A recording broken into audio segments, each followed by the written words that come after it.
Olá, meus amigos, nossas saudações cordiais. É com muita alegria que estamos aqui mais uma vez para o nosso quadro de Psicologia Espírita, o estudo da série psicológica pelo Espírito Joana de Ângeles. Nós estamos estudando atualmente a obra O Homem Integral, desde o início desse ano, e hoje as nossas reflexões vão se relacionar com o capítulo de número 16, O Primeiro Lugar e o Homem Indispensável. Nas edições mais novas, esse capítulo faz parte do quarto bloco, O Homem em Busca do Êxito. É, na verdade, o último capítulo desse bloco, então hoje, no finalzinho do nosso vídeo, nós vamos fazer um pequeno resumo, né, uma retrospectiva dos itens desse bloco em busca do êxito, o homem em busca do êxito. Então sejam todos muito bem-vindos, sempre falamos para aqueles que porventura estejam chegando aqui por primeira vez, que não é o nosso propósito fazer um curso teórico ou de formação sobre psicologia ou psicanálise, ou realizar uma psicoterapia de grupo, tampouco que as nossas reflexões, né, tão singelas, sejam substitutas da psicoterapia ou análise individual. Nós estamos aqui convidando a todos com o objetivo, né, do nosso propósito do estudo da psicologia espírita, ou seja, o estudo do espírito e todas as reflexões relacionadas ao nosso amadurecimento psicológico e evolução espiritual. Nós geralmente recomendamos que, antes de assistir o vídeo, se possível, leiam um capítulo da obra, o link se encontra na descrição desse vídeo. Vocês também podem adquirir pela editora Leal, ligada à Mansão do Caminho. Então sejam todos convidados ao estudo, à reflexão em torno do Evangelho e suas lições de amor, como disciplina, autopercepção e perseverança no bem. Fiquem também à vontade para participar conosco com comentários, perguntas, colocações. Nós geralmente pedimos que, evitando detalhes da vida pessoal, própria ou de outrem, e nós sempre vamos abordar no início de cada vídeo, se assim ocorrerem. Vocês podem utilizar os canais, né, do Lições de Amor nas mídias sociais, Facebook, Instagram, YouTube, para poder participar conosco. Então, dito isso, vamos começar fazendo a nossa prece inicial. Senhor Jesus, nós nos reunimos diante de vós com o coração cheio de bons propósitos, de estudar os teus ensinamentos e de buscar aplicar na nossa vida diária. Que o Senhor seja sempre conosco, hoje e sempre, nos guie, nos envolva na vossa santa paz e divina proteção, e que todos nós, aqui reunidos, possamos ser mais solidários em prol da vivência desses ensinos que com tanto amor exemplificaste. Que nós possamos nos voltar ao nosso interior, reconhecer as dificuldades imensas que ainda temos, mas também os nossos potenciais para seguir adiante. Fortalece o nosso ânimo, dai-nos segurança, controle emocional e uma maior percepção a respeito de quem verdadeiramente nós somos. Que o Senhor seja conosco hoje, agora e sempre. Que assim seja. Então, meus amigos, hoje nós vamos fazer uma pequena abordagem sobre o primeiro lugar e o homem indispensável. Para começar, é importante a gente dizer que Joana nos traz, nesse capítulo, a temática do homem que busca sempre o primeiro lugar, o lugar de destaque, o lugar dos privilégios. E fazemos isso nutrindo a ilusão de que podemos nos tornar indispensáveis. Então, em geral, a gente quer ser bom em algo, não pelo prazer da realização de fazer aquilo bem, de ajudar a nós mesmos e colaborar para o progresso dos outros e da humanidade, mas para que nos sejam rendidos tributos, méritos, favores. Só que nós esquecemos nessa ação que não podemos tudo. Então, Joana nos faz refletir que o homem, em busca do êxito aparente, que é a busca do êxito diferente que ela propõe nesse bloco, quando Joana coloca o homem em busca do êxito, ela faz uma proposição para que a gente se volte, né, para a estruturação de nós mesmos, né, enquanto espíritos imortais. Então ela vai dizer que o homem em busca do êxito aparente, o êxito externo, se fragiliza e acaba arruinando a si mesmo. Então, é sobre isso que nós vamos tratar. Para fazer uma breve contextualização, me ocorreu pensar na peça de Shakespeare, de 1606, do King Lear, ou Rei Lear. Nós vamos passar, a partir de agora, algumas imagens do trailer do filme que veio a lume em 2018, fazendo uma releitura desse clássico, para quem porventura não esteja tão inteirado do tema. Aqui Shakespeare escreve uma tragédia muito atual e pouco comentada em relação a Hamlet e o Mercador de Veneza, por exemplo. Esta abordagem de Shakespeare foi comentada depois por Freud, por Lacan, e a tragédia se passa pelo excesso. A tragédia tem um gênero trágico e esse excesso é um excesso de amor e poder, como moeda fundamental das nossas ações e parâmetro dos nossos juízos. Então, na história, o velho rei da Bretanha, que tem 3 filhas, decide como o reino será partilhado entre elas, Goneril, Regan e Cordelia. A passagem e transmissão do seu poder, do seu legado, ainda em vida para as continuadoras do seu patrimônio, se dá em função de declarações que ele pede às suas filhas, para que possa ajudar ele na decisão da percentagem da partilha. E nesse momento, são apresentados 3 discursos de amor com narrativas de sofrimento, discursos que estão muito presentes na nossa contemporaneidade. Goneril é a primeira quem fala, rendendo ao pai um tributo de amor absoluto, de amor romântico, sublime, acima de todas as coisas, de toda a honra e glória. Aquele amor totalitário. São as pessoas que, em geral, fazem tudo por aqueles que são seu objeto de amor. Mas à medida que esse objeto de amor tenta lançar alguma independência e resgatar a sua autonomia, este que antes era o amante estraçalha esse seu objeto de amor, não permitindo que ele vá a lugar algum. Olha como é contemporâneo. Regan faz também um tributo do amor maior com um adicional, o adicional de exclusividade. O rei é o único que ela ama, o que nutre hoje em dia a lógica do ciúme, esse amor encapsulado a 2 que torna exclusivista essa relação e que odeia qualquer terceiro que é excluído, que porventura tente se aproximar. Olha como algumas mentes doentias passivamente se comportam com esse delírio de ciúmes e muitas vezes aprisionam o seu objeto de amor, achando que isso é exclusividade e fidelidade eterna. Entretanto, a sua filha mais nova, Cordélia, lhe dá uma resposta sincera, uma resposta analítica para a demanda do pai que lhe pedia, dizendo que o amor dela era um amor silencioso, que não poderia ser simplesmente expresso na linguagem e que ela se recusava a enganá-lo. Cordélia representa o realismo do desejo. O amor tem uma limitação, ele se expressa de uma forma particular, e muito mais em atos do que em palavras. Então, nessa curta exposição, a gente percebe o quanto o Rei Lear fala sobre as ilusões que nos habitam. A gente se crê forte em nosso poder, e até em relação ao amor, a gente quer controlar como a pessoa expressa, como a pessoa ama, o que a pessoa faz e como ela vai render tributos ao nosso dito esforço ou à nossa abnegação.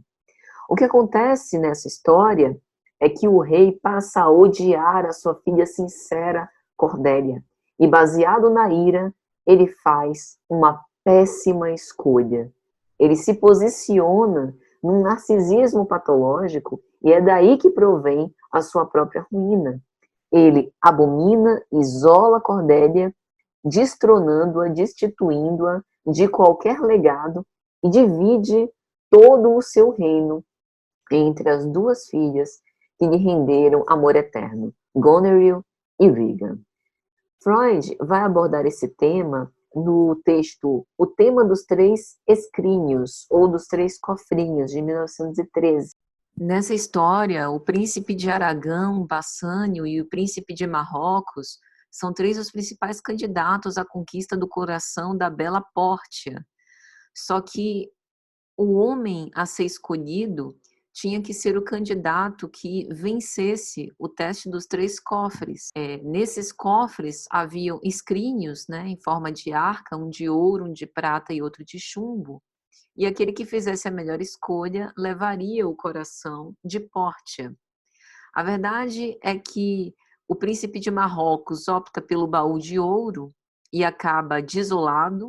O príncipe de Aragão escolhe o de prata e também se vê decepcionado e raivoso, e Bassânio é o grande agraciado, porque escolhe o escrínio de chumbo, ou seja, significando que a aparência que às vezes a gente desdenha é a nossa melhor escolha. Isso é interessante porque é bem similar ao que a gente vê no caso de Cordélia. O discurso que não era reluzente, que não era agradável aos ouvidos do rei, foi, entretanto, o discurso mais valioso.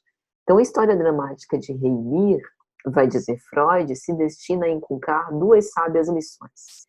A lição da própria vida, que nós temos uma limitação imposta pelo poder que não pode ser exercido em totalidade.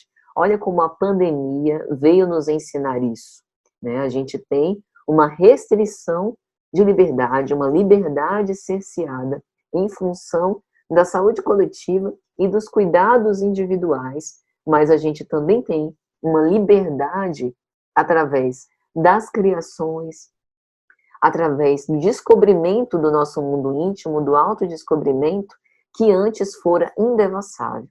E a segunda lição é que nós devemos nos guardar de aceitar a lisonja pelo seu valor aparente, porque muitas vezes nós não resistimos a um elogio, e um elogio pode nos fazer nos perder.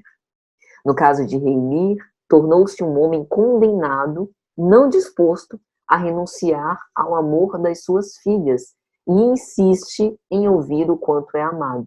Ele queria continuar com os mesmos privilégios de rei, mesmo depois de ter partilhado o seu legado com as suas filhas. Então a gente vê nessa história que uma boa escolha é um bom processo de escolha, que sempre vai ter uma limitação, porque escolher é descartar certas posições em detrimento daquela que é o nosso objeto escolhido, né? E o engano dele, né, o engano daquele que é arrogante, daquele que é ensimesmado no seu próprio mundo aparente, o deixa sozinho, porque as filhas herdeiras o expulsam, ele fica sozinho na floresta, e aí tem a presença de um louco, um homem do tipo um sábio marginal, como um bobo da corte. É interessante que tanto na literatura quanto na tradição oral, os bobos e loucos, em geral, são mais sábios do que aqueles muito racionais e pragmáticos, e montam estratégias interessantes. Daí o fato do rei geralmente ter o seu bobo da corte, que não servia apenas para distração, mas também para algo chamado de intuição. Jung foi quem, na verdade, identificou essas funções psicológicas fundamentais do pensamento, do sentimento, da sensação, da intuição. Segundo ele, o que toca o pensamento e o sentimento é o julgar e decidir. E essa questão intuitiva fareja possibilidades, palpites, né, futuros ou guardados no nosso inconsciente. Mas essa intuição também está presente no Espiritismo, na doutrina espírita, quando em O Livro dos Espíritos a gente tem que a intuição É um certo fragmento de uma lembrança do passado que fica registrada como vaga intuição, embora a lembrança não esteja manifesta do que a gente viveu. Então a gente vê que muitas vezes essa figura dos bobos intuitivos, né, também nos mostram a verdade, a sabedoria mais profunda. O caso, por exemplo, de Dom Quixote, o cavaleiro da triste figura, né, criado pelo espanhol Miguel de Cervantes, que andava com um escudeiro meio apalermado, Sancho Panza, que muitas vezes tomava decisões no lugar dele. Então, o rei, ele é louco porque ele se acredita rei mesmo depois de destronado. Ele acreditou no seu personagem, né? E essa é a mágica ilusória do amor. E no final, quando o rei enterra sua filha Cordélia, então há aqui uma inversão do movimento natural da vida, que em geral se espera que os filhos enterrem os seus pais, ele vai dizer: a sabedoria que deveria me caber estava em Cordélia. Então, depois de toda uma experiência de vida, cai em si, né, pensando em profundidade de que a sua filha que mais o amava e que mais era fiel foi aquela que não deixou com que ele se perdesse na ilusão, na vacuidade, né, de apenas nutrir a sua vaidade e torná-lo mais arrogante do que era. Então, assim como o rei Lear, muitos de nós que damos excessivo valor a essas aparências, também estamos condenados pela nossa crença narcísica, né? Esse reconhecimento fake, e ficamos tolamente irados, o que demonstra uma incapacidade da gente se transformar, da gente lidar com aquilo que nos contraria, mas que muitas vezes é a dura verdade que a gente não quer reconhecer. Então, em Rei Lear, o bobo e o rei trocam de papéis. A razão é entorpecida pelo fascínio da própria imagem. No caso do rei, enlouquece. E a loucura do bobo adquire lógica, reforçado pelo discurso de Cordélia, do qual ele nunca se esqueceu. A gente trazendo isso para o Evangelho de Jesus, a gente vai perceber que Jesus também, né, aliás, melhor do que qualquer outro exemplo que a gente pudesse citar, nos falou sobre não nos preocuparmos com o primeiro lugar e mostrar que nenhum de nós é insubstituível ou indispensável. Por exemplo, no seu discurso, que está lá no livro de Lucas, capítulo 14, versículos 7 a 11, quando ele conta uma parábola em que os convidados escolhiam os primeiros assentos. Então ele vai dizer: quando por alguém fores convidado às bodas, não te assentes no primeiro lugar, para não aconteça que esteja convidado outro mais digno do que tu, e vindo o que te convidou, te diga: dá o lugar a este, e então com vergonha tenhas de tomar o último lugar. Mas, quando fores convidado, vai e assenta-te no último lugar, para que quando vier o que te convidou, te diga: amigo, sobe mais para cima. Então terás honra diante dos que tiverem contigo à mesa. Porquanto qualquer que si mesmo se exaltar será humilhado, e aquele que a si mesmo se humilhar, este será exaltado. Quando Jesus narra a parábola dos trabalhadores da vinha, Mateus capítulo 20, versículos 14 e 16, ele também vai falar sobre isso. Toma o que te pertence e te retira. Eu quero dar a este último tanto quanto a ti, ou não me é lícito fazer o que quiser do que é meu? Falando sobre aquele que ele chamou na primeira hora e os trabalhadores da última hora, que ele distribuiu o mesmo salário, né? Assim, os últimos serão os primeiros, e os primeiros serão os últimos, porque há muitos chamados e poucos os escolhidos. Então, com base em tudo isso, nós vamos começar a fazer a nossa abordagem sobre o primeiro lugar e o homem indispensável. O que Joana quer nos dizer com o primeiro lugar e o homem indispensável? Ela pega um sujeito e acompanha a caminhada desse sujeito. Esse sujeito não tem nome, esse sujeito é um sujeito como qualquer um de nós. E é um sujeito emblemático e representativo do que se passa no mundo, digamos assim, mais diretamente do trabalho. ela traz o trabalho para esse sujeito como uma fonte ou como um caminho ou um lugar de fuga de si mesmo. Já ouvimos falar naquele indivíduo que vive para o trabalho e trabalha para o trabalho. Primeiro o trabalho, segundo o trabalho, terceiro o trabalho, né? E ele usa isso até mesmo para justificar as suas ausências ou dissociações da própria família, né? Sob o escopo do trabalho nos sustenta, sobre o escopo da importância do trabalho para a nossa sobrevivência, ele adiciona, muitas vezes, a ideia de ser o responsável por toda a sobrevivência daquela instituição, daquele, daquela entidade, né? Entendendo-se indispensável. Isso, para Joana de Ângeles, decorre de uma personalidade literalmente combalida, que faz com que tenhamos um sujeito pobre, carente de criatividade. Criatividade é um termo muito importante na psicologia, porque ela é um polo do desespero, não é? Nós podemos ver oportunidade criativa em absolutamente tudo. A primeira criatividade, ela está associada a criar um novo ser humano, um novo sujeito, um novo indivíduo em mim mesmo.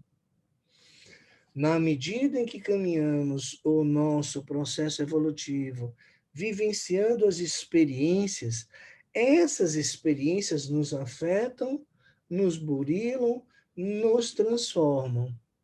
Eu posso literalmente ficar no polo da insegurança, da injustiça, da vitimização. Eu posso desenvolver um medo patológico que me bloqueia, que me paralisa, mas eu posso também fazer uso da minha capacidade criativa. Aquele medo que me faz paralisar, perder o ânimo para competir, para enfrentar, para dar termo, para aprender. Eu literalmente me paraliso, me encosto, como Joana traz aqui nesse tema.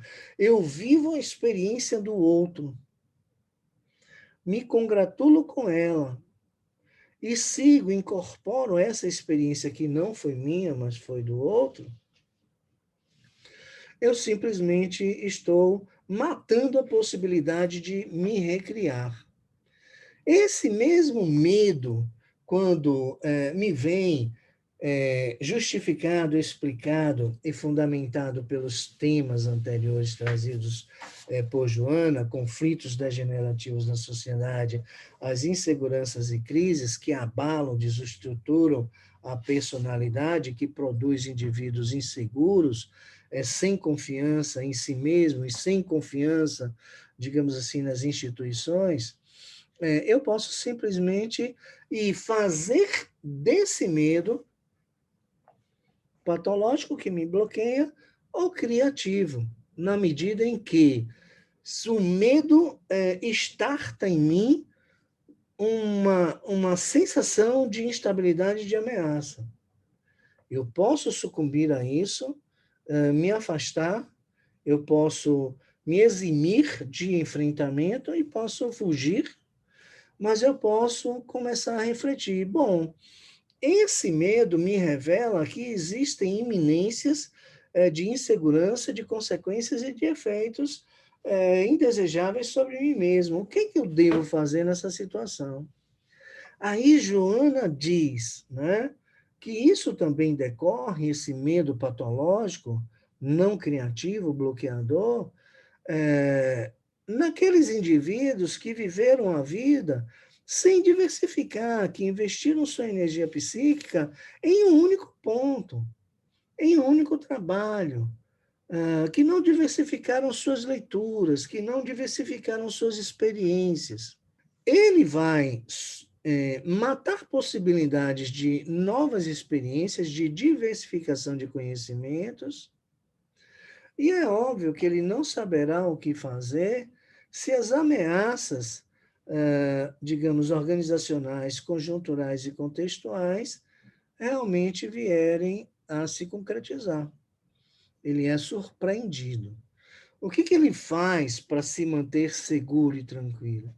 Ele se veste de um ardil que constrói armas para competir com os outros.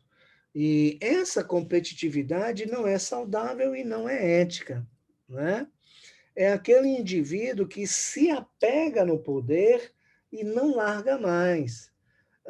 E aqueles que venham atrás dele, diversificando, vivendo novas experiências, enriquecidos com essas experiências, que arriscaram, que passaram por diversas situações, que mergulharam na vida, naquilo que a vida lhe ofereceu, que foram diversificar a busca pelos seus conhecimentos, pelo conjunto de informações, e que, consequentemente, está mais preparado do que ele, porque esse sujeito, além de estar mais capacitado, ele está mais preparado porque sofre menos, porque se abala menos, porque o nível de confiança em si é elevado, diferentemente desse sujeito que se apegou à empresa, que se apegou à entidade e que simplesmente não larga do poder, mas usa de todos os artifícios, inclusive de assédios, de artifícios escusos, de artifícios não éticos para ir afastando essas pessoas que são para ele uma ameaça. E assim ele vai a vida inteira, né? Carente de criatividade, apega-se nas experiências do outro, impõe-se perante si mesmo e a sociedade, escamoteando as suas próprias dificuldades, tem e trabalha uma ambição por uma realização pessoal sem a correspondente capacitação ou sem as correspondentes condições para tanto, né? Ele tem um medo terrível de sucumbir, um medo de um insucesso, ele vê um desafio muito grande e faz uso de uma resistência moral para perseverar nesse ideal que ele abraça, que é de continuidade, não de renovação, nunca de renovação, disputa funções e cargos com as armas inescrupulosas, massageia os egos também igualmente ambiciosos e massageia o ego dele na medida em que se trata de um ego patológico, né? Porquanto constrói a ideação de um sujeito superior a qualquer outro, ele se torna egocêntrico, né? E tem uma boa dose de egocentrismo, ele age de forma ardilosa, provocando dor e sofrimento àqueles que são seus companheiros de viagem. Ele se sente triunfador e acredita piamente que aquele triunfo é fruto da sua capacidade, da sua competência, da sua inteligência. E ele vai um pouco mais adiante, muitas vezes. Sujeitos dessa espécie, como eu, são raros ou até mesmo podem não existir. Esse sujeito adota um modelo de competição patológico, né? Agressivo, violento, desrespeitoso, vilipendioso, que desconsidera singularidades, que desconsidera necessidades humanas. Né? Só ele tem necessidade e ele se basta para a própria totalidade das suas necessidades. Para ficar claro, qual seria um modelo de competitividade saudável? Joana traz que é aquele modelo que fomenta o progresso de si, dos demais e do coletivo. Multiplica e é capaz de criar uma diversidade de opções, abrindo espaços criativos para todos e trazendo propostas de variações, né? Ajuda os demais sujeitos a deixarem fazer emergir os seus valores, a sua inteligência, participar criativamente dos diversos processos. Só age assim quem está bem consigo mesmo, quem tem autoconfiança, quem se percebe, né, útil, mas verdadeiramente útil. E a utilidade não está em fazer cada sujeito de uma corporação maximizar a sua produção, está em ajudar os sujeitos a otimizarem a sua capacidade produtiva. É muito diferente. A maximização nos remete à exaustão. Então, isso seria um modelo de competição saudável, aquele empático que dá espaço para as outras inteligências. Afinal, eu não sou o único e, além do mais, tem inteligências superiores à minha, com toda certeza. E age assim quem usa inteligentemente a sua inteligência, porque se alia aos demais inteligentes, né? E compartilha com eles os seus conhecimentos, as suas capacitações, e também bebe do conhecimento e das capacitações do outro, tornando o ciclo cíclico o seu próprio a sua própria capacitação, que justifica a sua permanência, mas por ser útil e não por ter o poder sobre os outros, né? A competitividade saudável, ela retroalimenta esse sujeito, porque ele passa a estar estimulado com a sua prática, com o seu modelo de relacionamento, com a sua forma de gestão, ver a saúde no outro, percebe a satisfação no outro, consequentemente, ele se reconhece, reconhece o seu próprio valor e se alimenta desses resultados, não somente corporativos, mas também os resultados pessoais das pessoas com as quais ele convive. Agora, as características da personalidade conflituosa trazida por Joana de Ângeles, esses sujeitos arquitetam planos de segurança para se manterem nas suas posições, apegam-se ao trabalho que realizam, apegam-se às empresas que os contrataram, creem-se indispensáveis, acreditam-se responsáveis pelo resultado obtido, respiram o clima do trabalho. Sabe aquele indivíduo que só fala sobre o trabalho, só fala sobre os problemas do trabalho, das soluções que ele apresenta, das ideias que ele tem. Só o trabalho é fonte de prazer, nada mais. Então ele se apega, ele foge para o trabalho. E quando está fora do trabalho, psicologicamente ele precisa falar sobre o trabalho para se manter sustentado por essa sensação que lhe envaidece, que lhe alimenta, e que egoicamente lhe faz ver capaz, valoroso. A família, o lazer, o ócio não produz nada disso. Pelo contrário, distancia ele daquele ser que ele pensa e muitas vezes acredita que é mesmo. O que decorre disso aí, né? É um sujeito infeliz, é um sujeito que não tem valores sublimes, é um sujeito apegado, é um sujeito candidato fortíssimo ao adoecimento, a personalidade fragilíssima, o ego sustentado em somente uma das subdimensões da dimensão intelectual e da dimensão emocional do trabalho, somente a essa, não trabalha a dimensão espiritual, não trabalha geralmente a dimensão física, não trabalha a dimensão intelectual, né? fica literalmente preso e apegado ao trabalho, esquecendo que as suas reservas fisiológicas, elas estão sempre em declínio.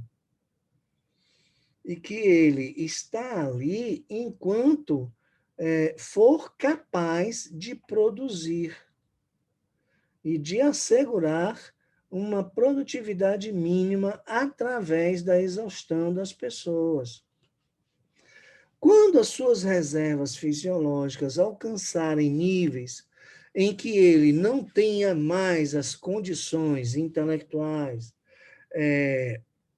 as condições de movimentação, as condições de enfrentamento, as condições de capacitação de produção de solução, por conta do ingresso na fase da envelhecência, da senescência, ele simplesmente é substituído. Essa situação, esse momento da vida, faz com que ele volte, porque ele está vendo o fim de tudo, e lamente, atribua à empresa a decepção ou a dor, a responsabilidade pela dor que ele sente, porquanto é vítima de uma injustiça, já que ele deu a vida toda para aquela organização, para aquele empreendimento, e não foi reconhecido. Ele é substituído pelos mais novos, aqueles que vinham atrás dele, mas que ele não enxergava, ele é superado, ele passa a sentir-se inexpressivo, um estorvo, um peso, uma pessoa inútil, sem valor algum. Os amigos do poder são os primeiros a desaparecer. Da família, ele sempre foi ausente, então muitas vezes ele não criou vínculos de ligação. Não teve amizades construídas ao longo de uma temporalidade da sua existência.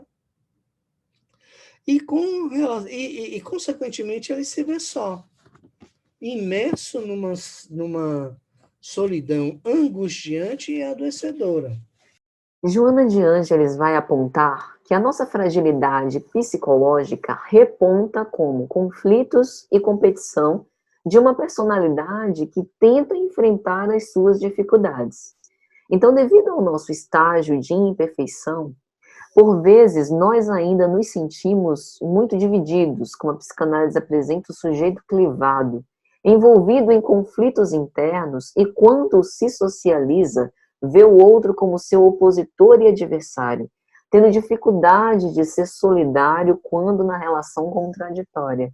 E daí a competição, que em certa medida pode servir inclusive como estímulo ao progresso, acaba se tornando muito danosa, porque nos converte em inimigos uns dos outros, nos afastando, criando muros, ao invés de criar pontes. Por isso, a busca do êxito pelas escolhas erradas, como no caso do rei Lear, da história que a gente contou, em que ele teme a perda de prestígio indo em sucesso e vai buscar compensações externas que possam massagear o seu ego ambicioso e frágil, né?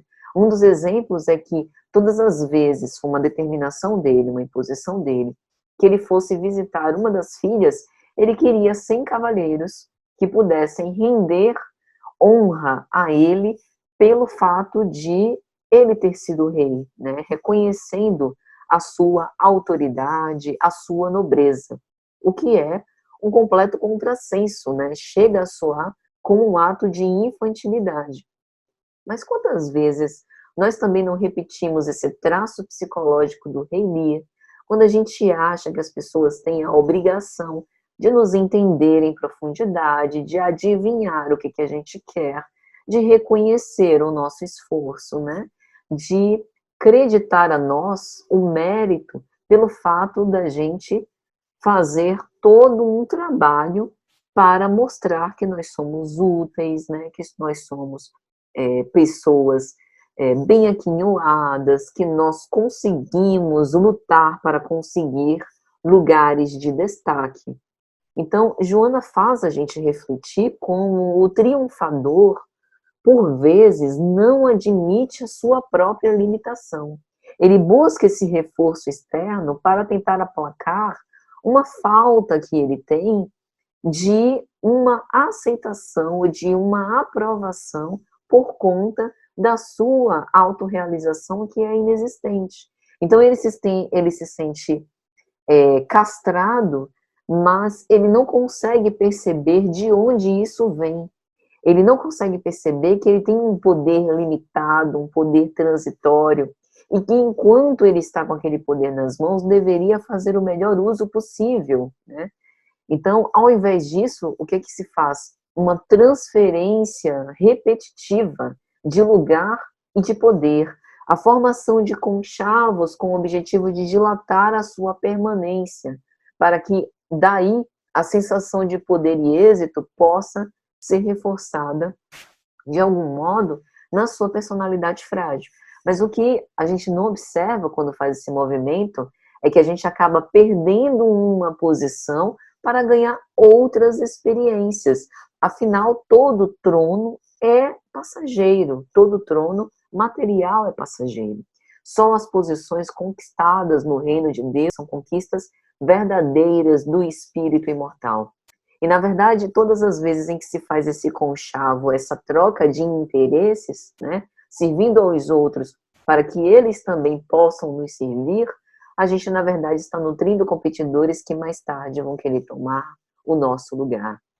Então, na contemporaneidade, isso fica muito marcado por aqueles que atribuem a sua fortaleza pelo trabalho, pelas conquistas materiais, pelos bens aquinhoados, a dedicação, muitas vezes, sacrificial de toda uma vida em relação a uma obra, e querendo se tornar indispensáveis, insubstituíveis e eternos, como diria minha avó, ficar para a semente.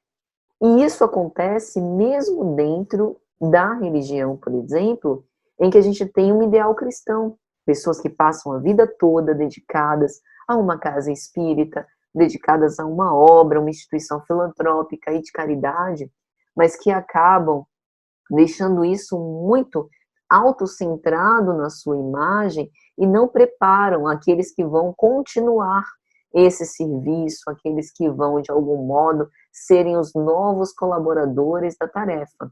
Isso é uma forma de apego material.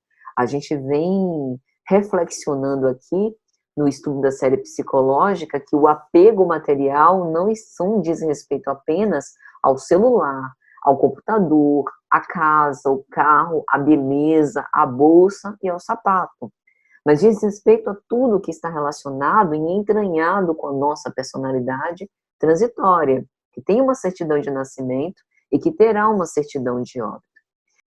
Então, Joana vai dizer que as personalidades conflituosas, né, nós em maior ou menor grau, somente se sentem felizes e compensadas quando discutem o seu trabalho, a sua execução e a sua importância. É aquele discurso ególatra, autorreferenciado, autocentrado, que muitas vezes não é empático ao outro, que é incapaz de sair de si para ver as necessidades do outro, que transformam uma função na constituição do seu ser e que torna esses indivíduos inábeis a atuar em outros setores de uma forma saudável, na convivência com os amigos, na participação das atividades do lar, na família, de ter condição de desfrutar do repouso, de férias, né?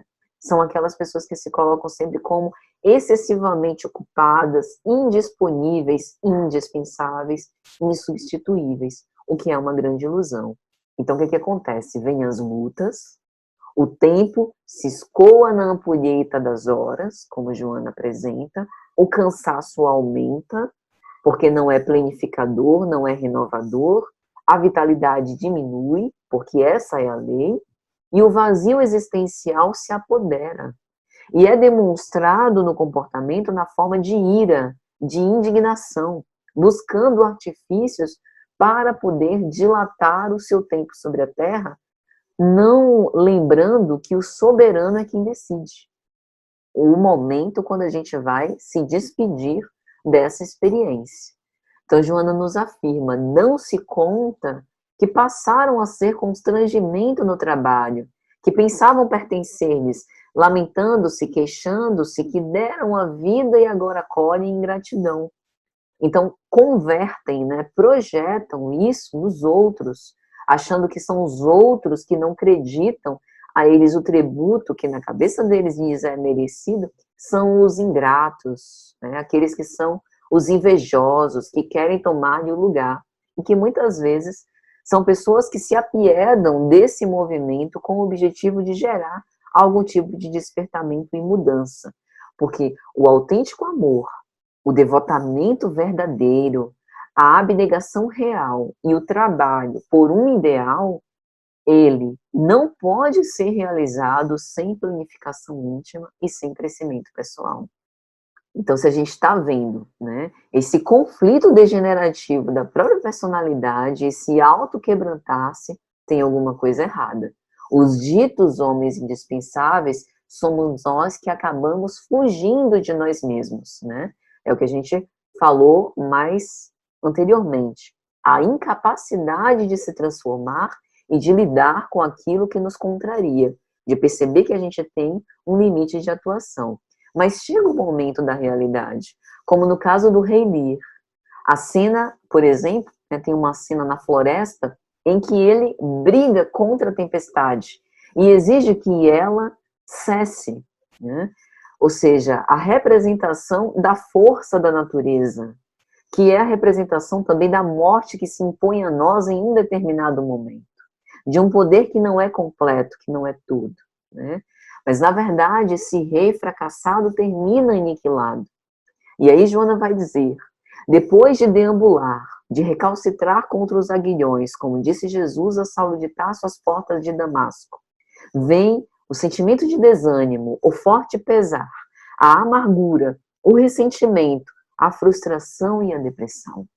E analogamente como acontece nos relacionamentos amorosos que são construídos pelas ilusões, como, por exemplo, a dependência. O amor que é baseado na dependência, na emulação, nessa falsa lisonja, né, de render tributo pelo que a gente, em essência, não é, não se sustenta. Mas o amor que é baseado na falta, essa falta constitutiva, na verdade que dói, mas que ergue, na realidade que é colocada diante de nós, com o objetivo da gente perceber melhor a nós mesmos, esse sim se sustenta, e é aquele que o homem deve perseguir se quiser andar em busca do êxito. Então, o maior desafio, né, para essa problemática é a gente perceber, por mais que nos doa, que ninguém é insubstituível. O homem do século XVIII, em que havia uma economia baseada na agricultura e em tráfegos comerciais, e a sociedade se colocava muito estratificada. A dominação era feita apenas por alguns grupos privilegiados. No século XIX, isso mudou com a ascensão da burguesia, né? Grupos de ricos comerciantes, industriários, bancários, começaram a ter um certo apogeu e, ao lado disso, houve uma forte repressão emocional, né? A presença, por exemplo, das histéricas tratadas por Freud, que convulsionavam, ficavam paralisadas, cegas, porque não tinham oportunidade de expressar os seus sentimentos, né? E, além disso, o esforço e sacrifício feito por uma vida toda em prol do capitalismo. No século XX, o capitalismo tem o seu apogeu, por conta da sociedade do consumo, que é pautada no individualismo, na falsa liberdade, na objetificação das pessoas, dada por essa ditadura do mercado. Então, o poder político passa a ficar a cargo da elite urbana, dos funcionários públicos, dos profissionais liberais, operários passavam por uma rotina degradante, extenuante de trabalho, com 12, 18 horas diárias. Então, a partir do século XX, a gente vê um movimento, né, sócio-histórico da vida de produção e trabalho com base no sacrifício, né? Para que a felicidade como destinação final fosse aguardada na época da aposentadoria, quando se pudesse descansar, né? E no século XXI, a gente observa essa sociedade do desempenho, em que a gente basicamente se mata para poder mostrar que a gente é útil, mas ao mesmo tempo se sente incapaz de não ser útil o suficiente, de sempre ter que fazer mais em prol de conseguir esse lugar de apaziguamento para a nossa angústia. Então, a gente é marcado por um certo ideal comunitário e, ao mesmo tempo, a gente tem a presença de bolhas dentro da nossa sociedade, com o encastelamento do eu, a individualização no seu estado máximo e o compartilhamento de individualidades, quando a solidariedade fraternal deveria ser uma realidade atuante. Então, é importante a gente ver esse apanhado histórico para a gente observar o quanto nós somos herdeiros de toda essa construção sociológica. Fomos nós, espíritos imortais, que passamos por essas experiências ao longo desses séculos, século XVIII, XIX, XX e XXI.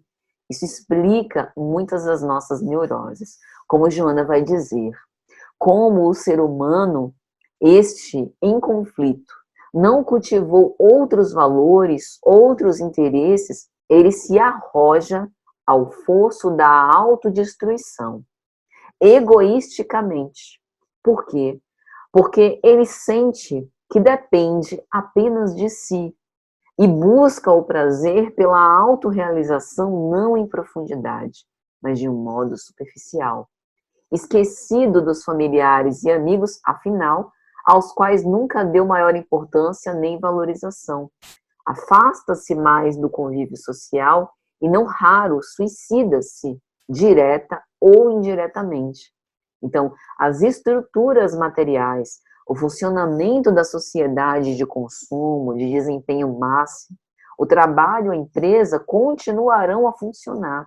A sociedade de mercado buscará novos substitutos para a nossa força laborativa, novos indivíduos neurotizados pela ânsia de querer ter mais, porque a máquina capitalista não cessa, trabalha pela rotatividade, pela substituição da mão de obra. Ninguém é insubstituível. Por isso é que é imprescindível realizarmos nós a pausa.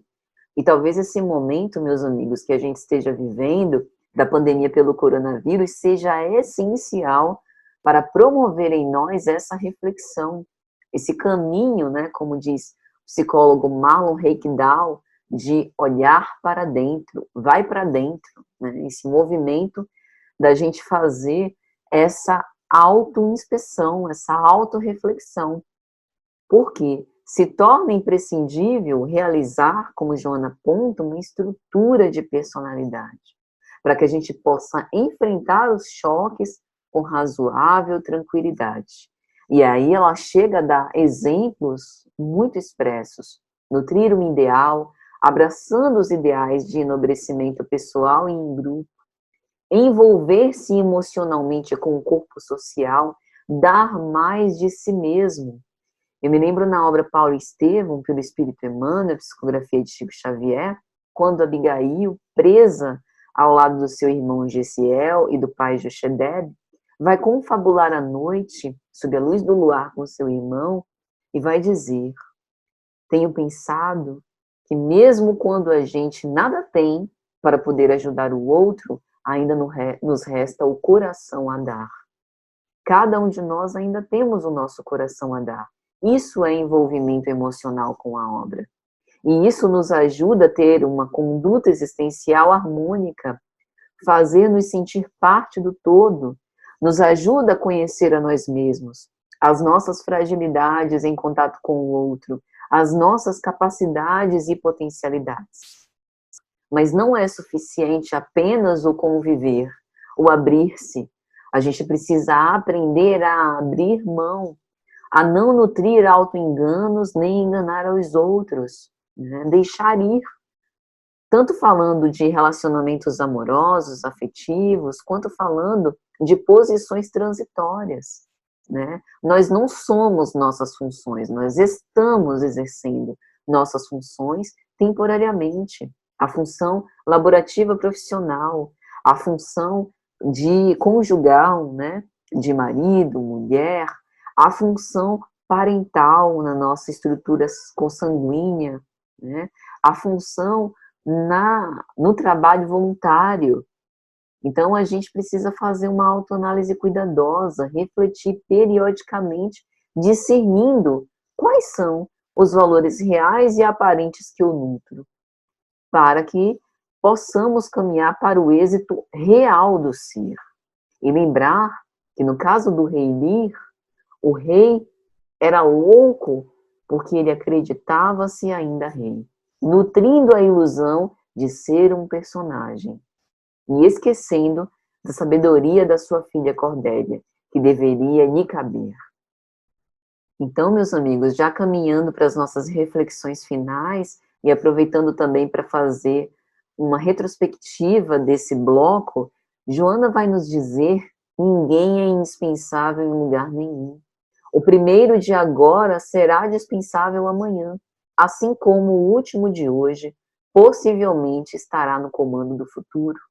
A morte, a cada momento, demonstram exatamente como aconteceu com o rei Lear, a morte que se impôs fora do ritmo natural da vida, né? E a nós cabe aceitar. Então é imprescindível a gente se ajustar com flexibilidade a essas cenas transitórias da vida. A gente se desincumbir do nosso dever com responsabilidade e nobreza, como diz o livro de Eclesiastes, capítulo 3. Tudo tem seu tempo determinado. Há tempo de todo o propósito debaixo do céu. Há tempo de nascer e tempo de morrer. Tempo de plantar e tempo de arrancar o que se plantou. Tempo de matar e tempo de curar. Tempo de derrubar e tempo de edificar. A finalidade da existência corporal, portanto, é a conquista dos valores eternos. O equilíbrio entre o que nós pensamos ter e o que realmente somos. E nesse momento, a estabilidade emocional para a gente permanecer os mesmos, independente das circunstâncias. É como se fosse um autocasamento. Prometer sermos os mesmos na alegria e na tristeza, na saúde e na doença, na riqueza e na pobreza, permanecendo fiéis para conosco e para com os nossos ideais.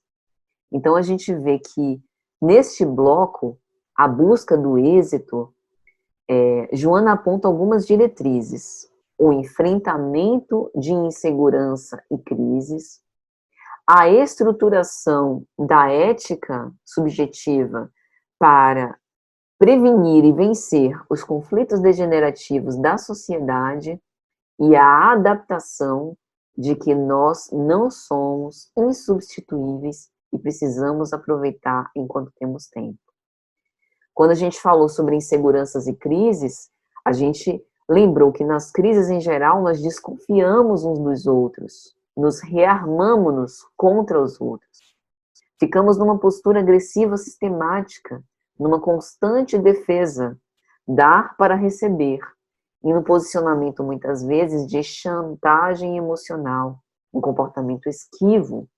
Mas o vocábulo crise vem do latim crisis, momento decisivo, ou seja, o objetivo de fazer uma escolha para a construção de um modelo ético mais consistente, como a gente vai ver, ou melhor, como a gente viu nos conflitos degenerativos da sociedade.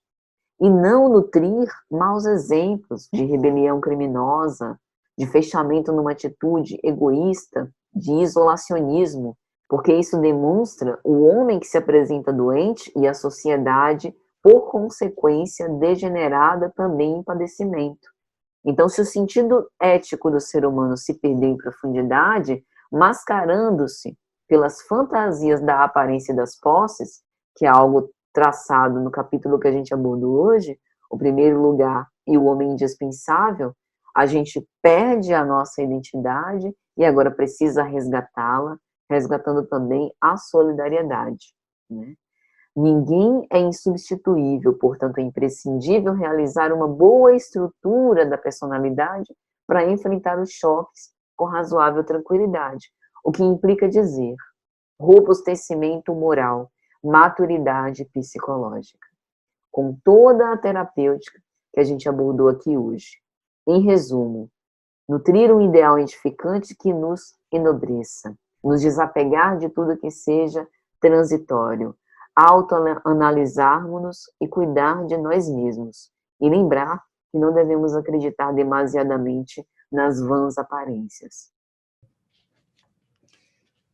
A proposta é que trabalhemos e olhemos incansavelmente, sem negligenciar nenhuma das dimensões, né? Física ou biológica, emocional, intelectual e espiritual.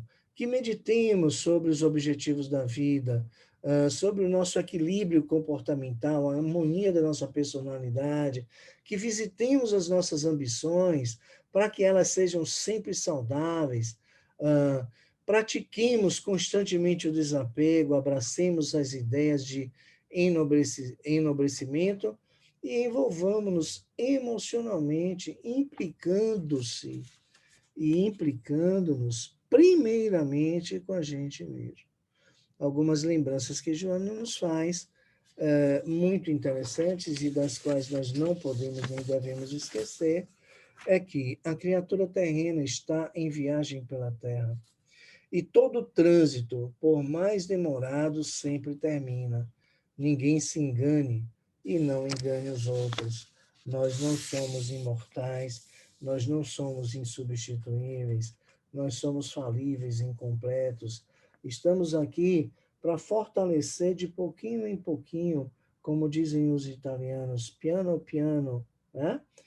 A nossa personalidade, a nossa psique, trazendo do nosso inconsciente as nossas sombras.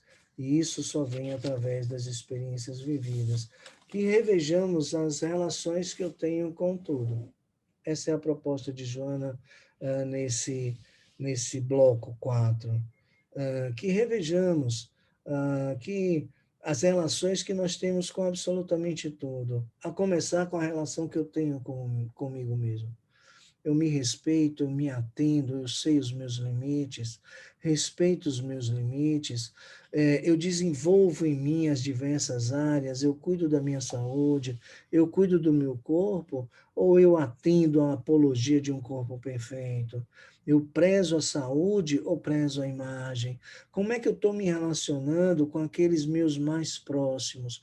Como eu estou me relacionando com os meus vizinhos? Como eu estou me relacionando com aqueles que atendem às minhas necessidades e, para tanto, são empregados para isso?